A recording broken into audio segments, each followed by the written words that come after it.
현재 전 세계가 국가별로 빗장을 걸어 잠그고 있는 가운데 한국만 입국 예외 허용을 한 나라가 있어 그 배경과 이유에 대해서 관심을 끌고 있습니다. 특히 이 나라의 경우 국가 면적이 작은데도 불구하고 한국에 대해서는 예외 입국을 허용했는데요. 바로 중동의 쿠웨이트입니다. 쿠웨이트 당국은 한국의 기업인들에 대해서 입국을 허락하여 현대건설을 비롯한 25개 한국 기업의 관계자들 106명이 쿠웨이트로 출국하게 됩니다. 항공기 운항 비용은 항공편을 이용하는 교민과 기업 측에서 부담하게 되는데, 현재 쿠웨이트는 외국인 입국 금지 및 항공편 전면 중단 조치를 취해 이와 같은 조치는 파격적인 결정으로 전해집니다. 물론 도착한 사람들은 각종 검사를 받아야 하며 기업이 마련한 숙소에 2주간 혼자 지내야 하는 과정이 있습니다만, 이 같은 결정을 내린 데 있어서는 한국 당국의 대처 상황이 전 세계에서 가장 모범적인 데다 한국의 테스트 키트를 수출받았기 때문으로 풀이됩니다. 한국의 비행기가 쿠웨이트로 출발하면서 진단 키트를 싣고 쿠웨이트에 가는 김에 기업인도 실어 가는 것으로 일종의 빅딜이 이루어졌는데, 이것을 위해서 정부 관계자들과 많은 기업인들이 투입된 것으로도 파악되고 있습니다. 쿠웨이트 인구는 410만 명 정도이며 면적도 한국의 5분의 1이 되지 않는 다소 작은 국가이므로 이번 사태에서 극도의 봉쇄책을 쓸 수밖에 없는 상황으로 이 같은 특별 전세계 허락은 매우 이례적인 것입니다.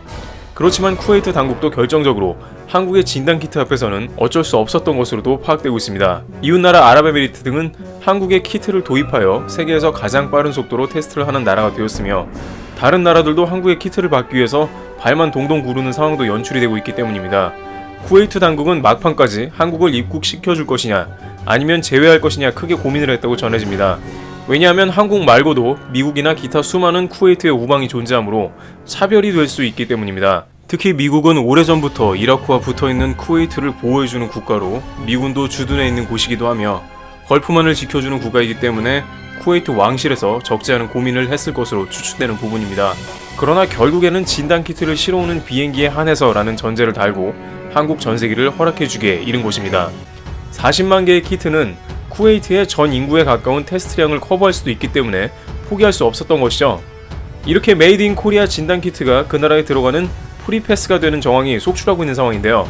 바로 이와 같은 국가의 스왑 딜은 지난 모로코에서 키트를 수출하고 교민을 데려오는 딜을 연상시키는데, 이번에는 한국 기업인들이 입국을 했다는 점에서 더 큰 성과를 이뤄낸 사례라고 판단되고 있습니다.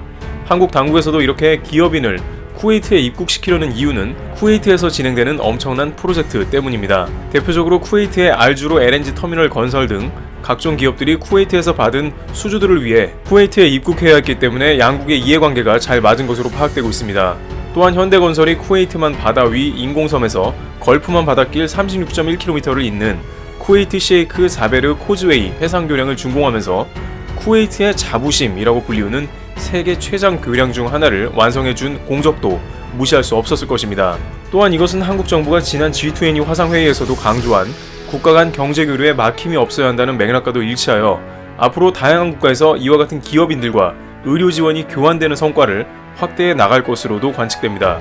쿠웨이트에 기업인을 내려준 비행기에는 쿠웨이트 교민 220여 명이 한국 리턴편으로 귀국하는 것도 덤으로 주어집니다.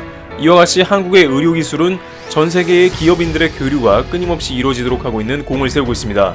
진단키트를 가진 한국만은 예외라는 특별 대우가 한국 기업들의 숨통을 틔우고 있는 것입니다. 트래블 튜브 여기서 마치겠습니다. 감사합니다.